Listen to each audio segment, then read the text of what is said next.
Hello everyone, good morning to all. I am Pooja और आज हम डिस्कस कर रहे हैं 2 जुलाई के करेंट अफेयर्स। कल करेंट अफेयर्स नहीं आएगा, कल हमारा वीकली सीए होगा। वीकली सीए में आपको पूरे हफ्ते का रिवीजन होगा और उसके बाद आपके क्विज होंगे। ओके, तो कल का सेशन अटेंड करना नहीं बोलेंगे। अगर 2 जुलाई की करेंट अफेयर्स का पीडीएफ आपको लेना है तो परचम के टेलीग्राम से आप डाउनलोड कर सकते हैं। तो जो लोग भी साइंस लवर हैं उनके लिए आज का सेशन बड़ा ही खास होने वाला है। काफ़ी कुछ नया आपको जानने को मिलेगा। आज हम आपको घोस्ट पार्टिकल के ऊपर चर्चा करेंगे। अभी घोस्ट पार्टिकल क्या होते हैं, क्या पिक्चर है, वो हम देखेंगे। तो काफ़ी मज़ा आने वाला है आज के सेशन में। ओके, स्टार्ट कर लेते हैं सेशन। सबसे पहले बात करेंगे कुछ इंपॉर्टेंट पर्सनालिटीज से।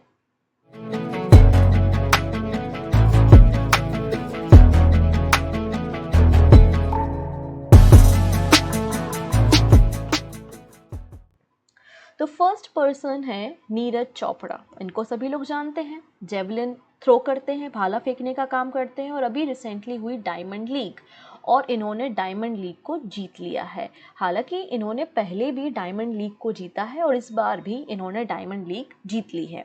तो Olympic gold medallist Neeraj Chopra top the Lausanne Diamond League 2023। Lausanne में ये कंपटीशन हो रहा था और इन्होंने अपना बेस्ट थ्रो किया था 87.66 मीटर का। 87.66 मीटर इनका बेस्ट थ्रो था। अगर मैं डायमंड लीग के बारे में बात करूं तो एक एनुअल सीरीज़ है जो कि track and field athlete competition है। डायमंड लीग की शुरुआत 2010 में हुई थी और इसने रिप्लेस किया था international association of athletics federation golden league को। तो डायमंड लीग ने गोल्डन लीग को रिप्लेस किया था और गोल्डन लीग की शुरुआत 1998 में हुई थी। अब ये जो डायमंड लीग है, जैसे कि आप लोग देखते हैं हमारा आईपीएल है, तो आईपीएल का आपका एक स्पॉन्सर होता है। वैसे ही जो डायमंड लीग होता है ना, उसका स्पॉन्सर आप देखेंगे तो बंडा ग्रुप है। कौन है? बंडा ग्रुप जो है वो स्पॉन्सर है आपका डायमंड लीग का, इसलिए इस डायमंड लीग का नाम रखा गया था Wanda Diamond League. Okay, next person जो न्यूज़ में है उनका नाम है वीर देवेंद्र सिंह, जो कि डिप्टी स्पीकर रहे हैं पंजाब के और इनका निधन हो गया है। आपको पता है जो लोकसभा या फिर राज्यसभा लोकसभा होती है और हमारी जो स्टेट असेंबली मतलब विधानसभा होती है, उनमें अपना एक स्पीकर होता है। स्पीकर नहीं होता तो उनका काम डिप्टी स्पीकर करते, तो डिप्टी स्पीकर भी आपको मिल जाएंगे। तो former Punjab deputy speaker Bir Devinder Singh passed away recently. ये 2003 एंड 2004 में जब सीएम अमरिंदर सिंह थे, उनके समय डिप्टी स्पीकर असेंबली के थे पंजाब के। ही ज्वाइन द शिरोमणि अकाली दल इन 2019, जब इन्होंने कांग्रेस को छोड़ दिया था 2016। ठीक है, अब बात करते हैं एक स्टेट न्यूज़ के ऊपर। ये है उत्तराखंड के सीएम पुष्कर सिंह धामी। इन्होंने एक स्कीम की शुरुआत की है जिसका नाम है लोकतंत्र सेनानी इंक्रीज पेंशन फंड। तो इन्होंने जो लोकतंत्र सेनानी है उनके पेंशन फंड को इंक्रीज कर दिया। पहले ये पेंशन फंड 16,000 रुपीज़ था, इसको बढ़ाकर 20,000 रुपीज़ कर दिया है। So Uttarakhand chief minister Pushkar Singh Dhami honoured the people of Uttarakhand who fought against the emergency in 1975। जब 1975 में इमरजेंसी लगाई गई थी हमारी former prime minister Indira Gandhi ji के द्वारा और 21 मंथ तक रही थी, तो उसमें जो फ्रीडम फाइटर्स ने कॉन्ट्रीब्यूट किया, जो आपके स्वतंत्रता सेनानी रहे हैं, उनको ये पेंशन दी जाती है और इसको बढ़ा दिया गया है। 16,000 से बढ़ाकर 20,000 रुपीज़ यहाँ पे कर दिया गया है। ठीक है, कैपिटल देहरादून विंटर कैपिटल है और गैरसैंण जो है वो समर कैपिटल है उत्तराखंड की। नेक्स्ट है one tap one tree campaign recently किस स्टेट गवर्नमेंट ने लॉन्च किया है? तो किस राज्य में वन टैप वन ट्री अभियान शुरू किया गया है? तो आंसर हो जाएगा यूपी। अगर आप अपने घर में टैप वाटर कनेक्शन लेते हो तो आपको साथ में एक पौधा भी दिया जाएगा और उस पौधे का पालन पोषण आपको करना पड़ेगा। सिंपल सा यही कॉन्सेप्ट है। In a first, Uttar Pradesh launch one tap one tree campaign from the July 1। 1 जुलाई से one tap one tree campaign की शुरुआत की गई है। इसके अंतर्गत फ्री सैपलिंग मतलब एक छोटा सा पौधा डिस्ट्रीब्यूट किया जाएगा हर एक नए टैप कनेक्शन के साथ in the rural areas of the state. इस प्रोजेक्ट को, इस कैंपेन को Namami Gange programme rural water supply department under the Har Ghar Jal scheme के अंतर्गत लॉन्च किया गया है। ठीक है, नेक्स्ट है ड्रीम 11। अभी तक आप लोगों ने देखा होगा कि जो हमारी इंडियन क्रिकेट टीम की जर्सी थी उसमें बाइजू आपको लिखा आता था। बाइजूस जो था वो स्पॉन्सर था। अब स्पॉन्सरशिप ले ली है ड्रीम 11 ने। तो Dream 11 to replace the Byju's as a jersey sponsor. तो अब जर्सी स्पॉन्सर कौन हो गया है? ड्रीम 11। मतलब अब हमारे जो क्रिकेटर हैं उनकी जर्सी में बायजूस की जगह क्या लिखा आएगा? ड्रीम 11 लिखा आएगा। ओके, नेक्स्ट है banking on world heritage, India to host. यहाँ पर इंडिया होस्ट कर रहा है banking on world heritage exhibition showcasing currency notes from G20 countries featuring UNESCO world heritage site.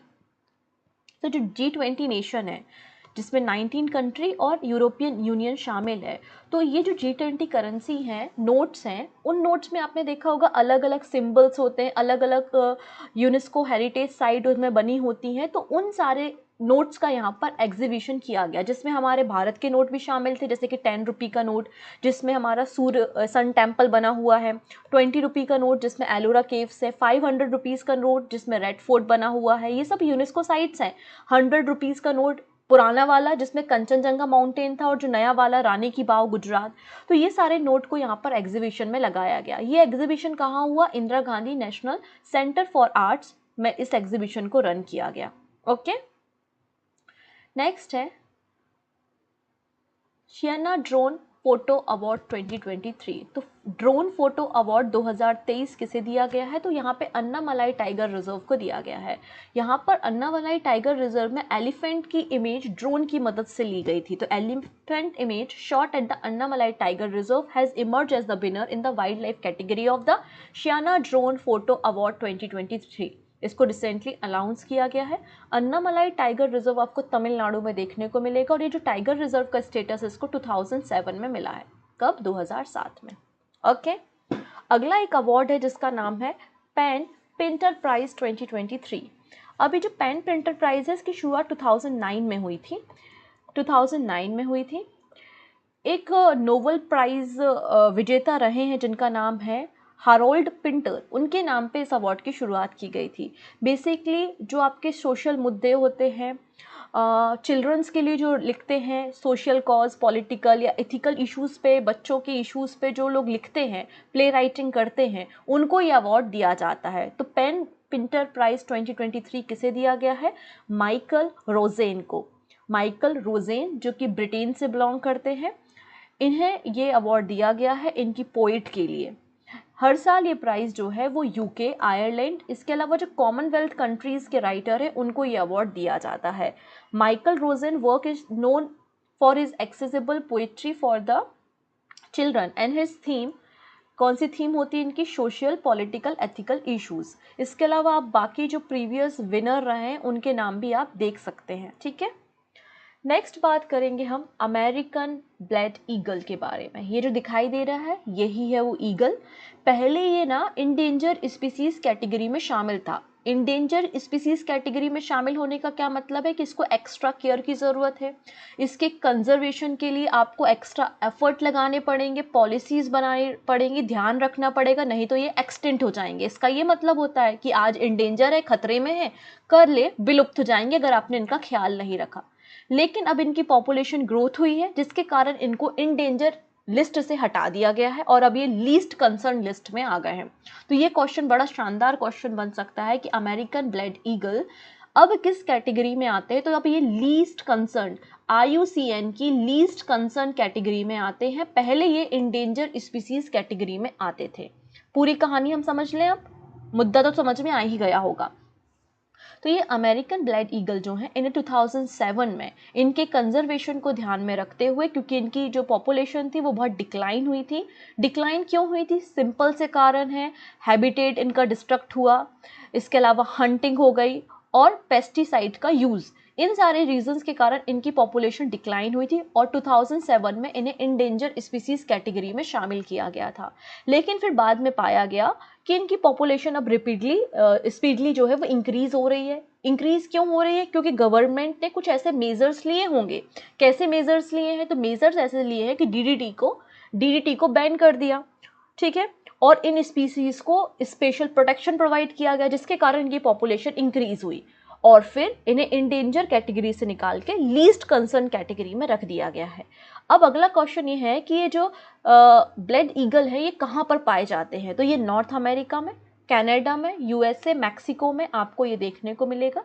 और इनका जो लाइफ टाइम होता है, लाइफ पीरियड, वो 20 से 30 ईयर्स के बीच में होता है। ओके, नेक्स्ट बात करते हैं हैलोजेंस। आप लोगों ने पीरियोडिक टेबल पढ़ी होगी, चाहे वो मोस्ले की पढ़ी हो या मेंडलीफ की पढ़ी हो, कभी ना कभी तो देखी ही होगी, देखी है ना। अब यहाँ पे आप देखेंगे कि जो आपके पीरियोडिक टेबल है, इसमें आपको 18 ग्रुप दिखते हैं, और ग्रुप नंबर जो 17 होता है वो हैलोजन कहलाता है। क्या कहलाता है? हैलोजन। हैलोजन में आपको फ्लोरीन, क्लोरीन, ब्रोमीन, आयोडीन, एसिटीन, ये सारे एलिमेंट जो है वो आपके हैलोजन कहलाते हैं।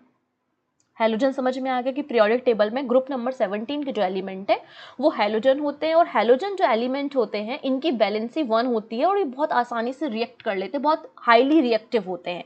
ये हमको समझ में आता है इनके बारे में। और सारी की सारी आप देख सकते हैं नॉन मेटल है, सारे के सारे कैसे नॉन मेटल है, अधातु है, fluorine, chlorine, bromine, iodine. Clear? अब कहानी क्या है, अब हम बात करते हैं शॉर्ट लिव्ड हैलोजन। अब ये क्या कहलाते हैं? तो शॉर्ट लिव्ड मतलब जिनकी लाइफ कम हो, जो जल्दी मर जाते हो, वही शॉर्ट लिव्ड कहलाएंगे। तो यहाँ पे जो शॉर्ट लिव्ड हैलोजन है वो है क्लोरीन, ब्रोमीन और आयोडीन के कंपोनेंट्स, जिनका लाइफ टाइम अप्रोक्सीमेट 6 मंथ होता है एटमॉस्फेयर में। तो short lived halogen refer to the chlorine, bromine and iodine compound that have relatively short lifespan in the atmosphere, typically less than the 6 month। तो ये आपको समझ में आ गया। अब ये लोग करते क्या है, क्यों पढ़ रहे हैं? क्योंकि ये लोग जो है हमारे क्लाइमेट चेंज में, हमारे वेदर को वार्म करने में और कूलिंग करने के लिए, दोनों के इसमें ये इन्वॉल्व होते हैं, इनका कंट्रीब्यूशन होता है। These halogen play in the role in the earth climate system by contributing to cooling and warming effect। ठीक है, अब कैसे क्या है, क्या बातें हैं, अगली स्लाइड में आपको मिलेगा। अभी तो सिर्फ बैकग्राउंड आपका बना रही हूँ कि मैं किस चीज़ के बारे में आपको कहानी बताने जा रही हूँ। तो आप लोग ने हैलोजन समझा, हैलोजन के बाद मैंने आपको शॉर्ट लिव्ड हैलोजन बताए। अब हैलोजन की थोड़ी सी कहानी और। हैलोजन एक ग्रीक वर्ड है, किस भाषा का शब्द है? ग्रीक भाषा का शब्द है, जिसका मतलब होता है सॉल्ट प्रोड्यूसिंग। हैलोजन का अगर मतलब पूछ लिया जाए तो बता देना कि सॉल्ट प्रोड्यूसिंग हैलोजन का मीनिंग। और हैलोजन एक ग्रीक लैंग्वेज का वर्ड है, क्योंकि जनरली जो हैलोजन होते हैं वो मेटल के साथ रिएक्ट करके सॉल्ट प्रोड्यूस करते हैं। जनरली हैलोजन मेटल के साथ रिएक्ट करके सॉल्ट को प्रोड्यूस करते हैं। ग्रुप नंबर 17 में आपको हैलोजन देखने को मिलेंगे। ये हैलोजन वर्ड आया कहाँ से? तो 1826 में एक स्वीडिश केमिस्ट थे जिनका नाम था जॉन्स बर्जेलियस, उन्होंने ये टर्म दिया था हैलोजन। ये हैलोजन की कहानी आपको क्लियर। अब आते हैं हम मुद्दे पे। मुद्दा ये है कि short lived halogen contribution to cooling the environment. तो रिसेंटली यहाँ पे जो Indian Institute of Tropical Meteorology है, उन्होंने एक रिसर्च की और उसके बाद एक रिपोर्ट को पब्लिश किया। इन्होंने कहा कि जो शॉर्ट लिव्ड हैलोजन है, इनका कंट्रीब्यूशन हमारे एनवायरनमेंट को कूल करने में है, और ये 2100 तक इनका एनवायरनमेंट में जो कंट्रीब्यूशन है कूलिंग पर्पस के लिए, वो 18 से 31% हो जाएगा। रिसर्च समझ में आई? रिसर्च अभी और कहानी बताएंगे हम आपको, फिलहाल समझिए। मैंने आपको हैलोजन बताया, शॉर्ट लिव्ड हैलोजन क्या होते हैं वो बताया, फिर मैंने बताया कि यहाँ पे Indian Institute of Tropical metrology के द्वारा एक रिसर्च की गई और अपनी रिपोर्ट को पब्लिश किया गया। इन्होंने पब्लिश में बताया कि जो शॉर्ट लिव्ड हैलोजन होते हैं वो हमारे एनवायरनमेंट को कूल करते हैं, इनको कूलिंग में कॉन्ट्रीब्यूशन है, और ये कॉन्ट्रीब्यूशन 18 से 31% हो जाएगा। कब तक? 2100 तक। ये बात इन्होंने मैंशन की है। आगे बात करते हैं कैसे क्या कर रहा है। तो देखिए, हमारे जो समुद्र है, हमारे जो ओशियंस हैं, उनका काम क्या होता है? कार्बन डाइऑक्साइड को एब्जॉर्ब करना। ओशियंस का काम क्या है? कार्बन डाइऑक्साइड को एब्जॉर्ब करना है।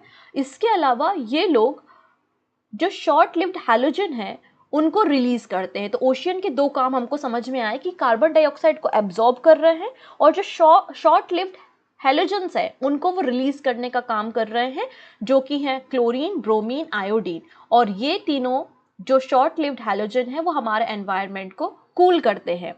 कैसे करते हैं ये cool? Short lived halogen from the ocean reduce warming by the depleting ozone. तो ओजोन एक ग्रीन हाउस गैस है। ओजोन क्या है? एक ग्रीन हाउस गैस है। तो ओजोन को डिप्लीट करते हैं, जिसके कारण हमारा एनवायरनमेंट थोड़ा सा कूल होता है। ऐसा नहीं कि सिर्फ कूलिंग करते हैं, वार्मिंग के लिए भी रिस्पॉन्सिबल है। अभी हम आगे देखेंगे कूलिंग के लिए कैसा कूल कर रहा है, क्योंकि ओजोन को डिप्लीट कर रहा है।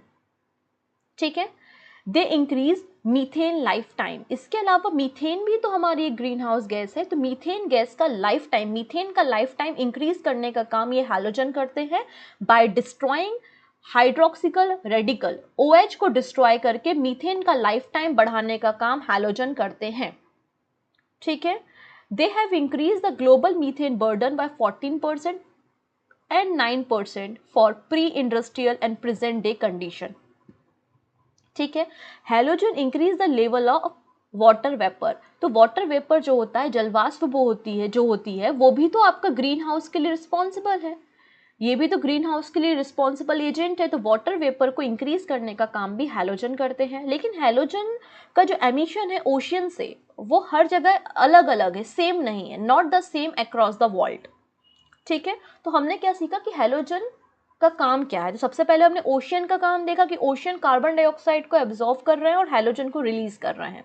ये जो शॉर्ट लिव्ड हैलोजन है वो एनवायरनमेंट को कूल करते हैं। कूल कैसे करते हैं? ओजोन को डिप्लीट करके।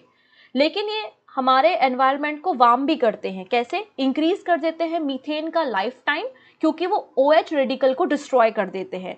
और हैलोजन जो है वो इंक्रीज कर रहा है वाटर वेपर को, और वाटर वेपर भी ग्रीन हाउस के लिए रिस्पॉन्सिबल है। ठीक है, और ये जो हैलोजन का एमिशन है वो पूरे वर्ल्ड में सेम नहीं है, अलग अलग जगहों पे अलग अलग है। Over continent the emission are small while it is a bigger in the polar region. तो हैलोजन का जो इमिशन हो रहा है ओशियन से वो पोलर रीजन में ज्यादा है as comparison to continental level. Clear? बस इतना ही तो समझना था। आई थिंक समझ में आया होगा, साइंस वाले बच्चों को और अच्छे से समझ में आया होगा। ठीक है, नेक्स्ट बात करते हैं, कनाडा ने एक नई पॉलिसी इम्प्लीमेंट की है, वो हम देखेंगे। सो Canada launches digital nomad strategy for the foreign worker. तो यहाँ पे डिजिटल नोमैड स्ट्रेटजी जो है वो कनाडा ने लॉन्च की है, क्योंकि कनाडा में जो स्किल्ड लेबर है, जो वर्कर है, उनकी शॉर्टेज है, पर्टिकुलरली इन टेक इंडस्ट्री। तो वो वर्कर्स को अपनी कंट्री में लाना चाहती है, और जब वर्कर आएंगे वो वहाँ पे रहेंगे, काम करेंगे, तो खर्चा भी तो करेंगे, तो उनका इकोनॉमी भी अच्छा होगा। तो इन पैरामीटर्स को ध्यान में रखते हुए डिजिटल नोमैड स्ट्रेटजी लॉन्च की है कनाडा ने to address its skill labour shortage particularly in the tech industry. इसका मकसद केवल और केवल अट्रैक्ट करना है टैलेंटेड इंडिविजुअल को अराउंड द वर्ल्ड, क्योंकि स्किल्ड वर्कर की शॉर्टेज देखने को मिल रही है कनाडा में। अब ये डिजिटल नोमैड स्ट्रेटजी ऑफर क्या है? इसका ये मतलब है कि जो फॉरेन एम्प्लॉयर हैं और उनके जो वर्कर हैं वो मतलब फॉरेन एम्प्लॉयर जो है उनके पास जो वर्कर हैं वो आके रह सकते हैं कनाडा में, और 6 मंथ तक रह सकते हैं। जब उनको काम मिल जाए तो उसके बाद उस पीरियड को वो और फर्दर एक्सटेंड कर सकते हैं। यहाँ पे will allow worker with a foreign employer to stay and work in the Canada for up to the 6 month. If they get a job offer while in a country they can remain in the Canada ever longer. ये इसका मकसद है। Okay, ये आपको दिखाई दे रहा है कि स्क्रीन दिखाई दे रही है? यहाँ पे जो छोटे छोटे पार्टिकल्स है ना, ये आपके घोस्ट पार्टिकल हैं। Ghost particles. ओके, इन्हीं पार्टिकल्स पे आज मैं आपको डिस्कशन करने वाली हूँ। देख लिया घोस्ट पार्टिकल्स को? आगे बात कर लें। Ghost particles, new picture of our galaxy. यहाँ पर देखिएगा साइंटिस्ट के द्वारा एक नई पिक्चर को रिवील किया गया है जो हमारी आकाशगंगा, हमारी गैलेक्सी की है। और यहाँ पे कई सारे इंडिविजुअल हमको बहुत सारे पार्टिकल्स देखने को मिल रहे हैं जिनको पहले कभी नहीं देखा गया, नहीं डिटेक्ट किया गया, नहीं इनको पिक्चर में लाया गया। पहली बार इनको पिक्चर में रिवील किया जा रहा है। और ये पार्टिकल क्या है? घोस्ट पार्टिकल्स है। घोस्ट पार्टिकल का एक और नाम है, इनको बोला जा रहा है न्यूट्रिनोज। क्या बोला जा रहा है? न्यूट्रिनोज आर द टाइनी सब एटॉमिक पार्टिकल, जिनको हमने घोस्ट पार्टिकल कहा है क्योंकि ये आसानी से इंटरेक्ट नहीं करते। ठीक है, interact with anything else. Neutrino जो है, इनके बारे में बात करते हैं। तो न्यूट्रिनो जो है वो कई सारे डिफरेंट सोर्सेज से जनरेट हो सकता है। जब कोई बड़ा पार्टिकल डिके होता है और छोटे पार्टिकल में कन्वर्ट होता है, ठीक है, उसके बाद भी न्यूट्रिनोज जनरेट होते हैं। न्यूट्रिनो जो है ये ग्रीक सिंबल, इसको म्यू या न्यू से डिनोट किया जाता है। They belong to the family of the particle known as the leptons. तो जो न्यूट्रिनो पार्टिकल है, मतलब जो घोस्ट पार्टिकल है, वो किस फैमिली से आते हैं? तो घोस्ट पार्टिकल बिलोंग करते हैं लेप्टॉन्स फैमिली से। और लेप्टॉन जो फैमिली है इसमें 3 मेन कंपोनेंट्स हैं। कौन कौन है 3 मेन कंपोनेंट्स? तो इलेक्ट्रॉन्स है, इलेक्ट्रॉन्स के अलावा म्यूऑन्स एंड ताउ पार्टिकल्स। ठीक है, इसमें आप देखेंगे जो न्यूट्रिनो होते हैं बहुत सिमिलर होते हैं इलेक्ट्रॉन की तरह, बट एक ही अंतर है, जैसे कि इलेक्ट्रॉन में चार्ज होता है, आपको पता है ना कि इलेक्ट्रॉन की डिस्कवरी जे थॉमसन ने की थी और इलेक्ट्रॉन में नेगेटिव चार्ज होता है।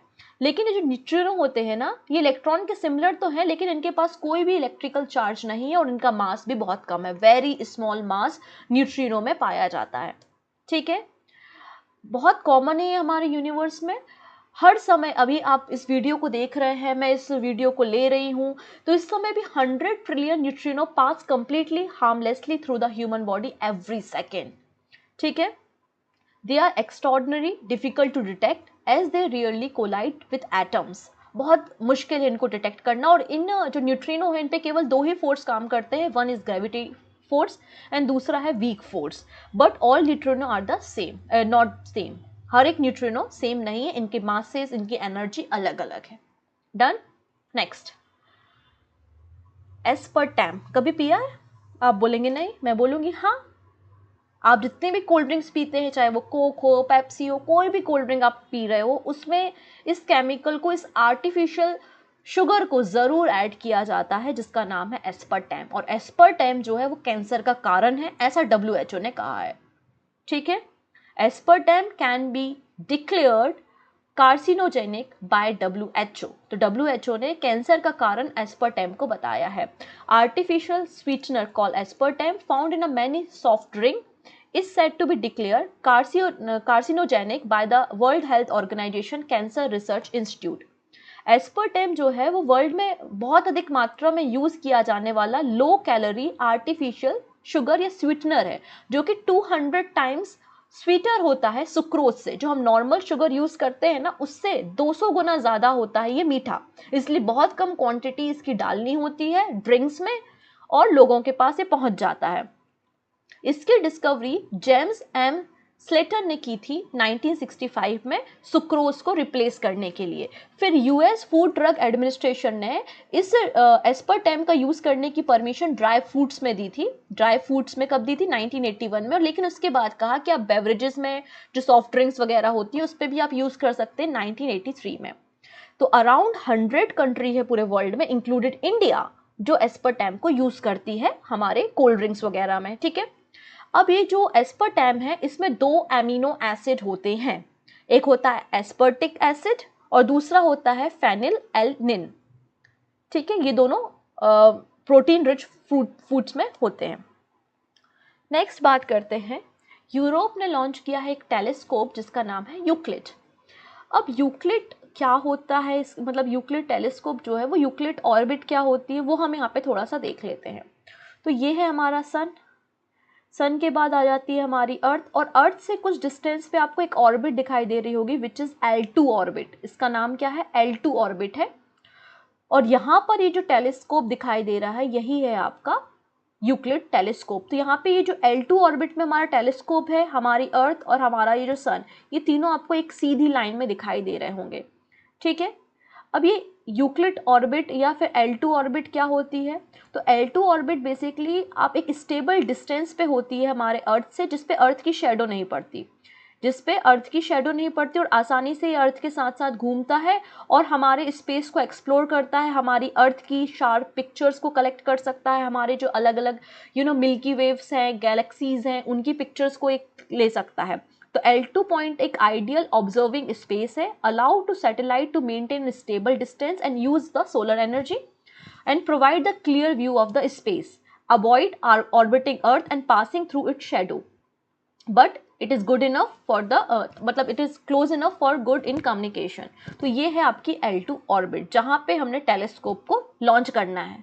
So Euclid space telescope to be launch कब? 1 जुलाई को इसको लॉन्च किया गया, जिससे हम कई सारी आकाश गंगाओं का, कई सारी मिल्की वेव्स का हम यहाँ पे एक्सप्लोर कर पाएंगे, उनके सर्वे कर पाएंगे, जानकारी हमको मिलेगी। ये यूक्लिड स्पेस टेलीस्कोप जो वर्ड है यूक्लिड, ये ग्रीक मैथमेटिशियन के नाम पे आया है, यूक्लिड ऑफ अलेक्जेंड्रिया। ठीक है, इसको लॉन्च किया है यूरोपियन स्पेस एजेंसी ने। यूक्लिड टेलीस्कोप को कौन लॉन्च कर रहा है? तो इस स्पेस टेलीस्कोप को लॉन्च किया है यूरोपियन स्पेस एजेंसी ने, क्योंकि इसका एक विजन है कॉस्मिक विजन प्रोग्राम, जिसका मकसद है एक्सप्लोर करना origin of the component of the universe, ठीक है, and the fundamental law. It will look at the how quickly the galaxies are moving away from the each other, इसकी भी बताएगा। Dark energy के बारे में, ग्रेविटी कैसे काम करती है उसके बारे में बात करेगा। और इसमें जो एक डिटेक्टर लगाया गया है, डिटेक्टर को सप्लाई किया है नासा ने, तो नासा ने यहाँ पे डिटेक्टर दिया है इस टेलीस्कोप में लगाने के लिए। It will be floating 1.5 million kilometre above from the earth and the telescope hope to deliver images that are at least 4 times sharper the ground based one। और इसको फाल्कन 9 रॉकेट की मदद से लॉन्च किया और मिनिमम 6 ईयर्स तक काम करेगा। 6 सालों तक ये टेलीस्कोप स्पेस में काम करने वाला है। लास्ट न्यूज़ पे हम चर्चा कर लेते हैं। India ranked 100 in the FIFA men's football ranking. तो recently world men's football ranking release की गई है बाय द फीफा। इसमें टॉप पर है अर्जेंटीना और हमारा जो भारत है वो है 100 पोजीशन पे। अगर टॉप 3 कंट्रीज के बारे में बात करें तो अर्जेंटीना, फ्रांस और ब्राज़ील है। भारत की रैंकिंग 100 नंबर पे है। फीफा का फॉर्मेशन 1904 में हुआ था। स्विट्जरलैंड में इसका हेड ऑफिस है और कतर वर्ल्ड कप जो हुआ था उसका विनर अर्जेंटीना है बाय डिफीटिंग फ्रांस। डन। अब बात कर ले एमसीक्यू के बारे में। अच्छा, मैंने आपको कुछ समय पहले हमारे करंट अफेयर्स में एनवायरनमेंट सेगमेंट में आपको वाटरमेलन स्नो के बारे में बताया था, जो कि आपके एक एल्गी के कारण, एक शैवाल के कारण हो रही थी, याद आया? तो यहाँ पे पूछा गया है ऊटा माउंटेन, जहाँ पे रिसेंटली वाटरमेलन स्नो देखा गया, ये किस कंट्री में है? तो ये आपको मिल जाएगा यूएसए में, ऑप्शन सी। तो देखा किस तरीके से एनवायरनमेंट से क्वेश्चन बनते हैं। नेक्स्ट है which has become the first Indian airline to active market capitalization of 1 lakh crore. तो IndiGo is the right answer. John Gutenberg, जिनका रिसेंटली निधन हो गया है, और इन्होंने लिथियम आयन बैटरी को इन्वेंट किया था, जिसके लिए इन्हें केमिस्ट्री की फील्ड का नोबेल प्राइज भी मिला था। क्वेश्चन ये है कि नोबेल प्राइज कब मिला था? 2019 में मिला था। Next, India men's football team in the recently release FIFA ranking में क्या रैंक है? 100। One tap one tree campaign किसने लॉन्च किया है? यूपी ने। Uttar Pradesh. Deputy chief minister of Chhattisgarh कौन बन गए हैं? कल मैंने बताया था, T S. Singhdeo. Option C is the right answer. Next है which state won the title senior national women football championship. कल भी हमने इसको शॉर्ट न्यूज में डिस्कस किया था कि senior national women's football championship किसने जीती है? तमिलनाडु ने जीती है। तमिलनाडु ने जीती है चैंपियनशिप, ठीक है, हरियाणा को डिफीट करते हुए। नेक्स्ट है यूएनडीपी के deputy head of the UN development programme कौन बन गए? तो चाइना के जू हाउ लियांग बन गए हैं। Option B. मैंने आपको पीएम प्रणाम स्कीम के बारे में बताया था, जिसकी बात बजट में की गई थी, जिसको रिसेंटली कैबिनेट ने अप्रूव किया है। तो प्रणाम जो है, पीएम प्रणाम स्कीम, जो कि प्रमोट करती है ऑल्टरनेटिव फर्टिलाइजर को, जिससे जो बर्डन है सब्सिडी का फर्टिलाइजर पे, उसको रिड्यूस किया जा सके। यहाँ पे जो प्रणाम में आर है, इस आर का क्या मतलब है? 4 ऑप्शन है, 4 में से जो सही आपको लगता है वो आप हमें कमेंट में बताएंगे। ओके, बात समझ में आ गई ना? ओके, तो मिलते हैं नेक्स्ट वीडियो में हम। तब तक अपना ध्यान रखेंगे। Take care and bye bye.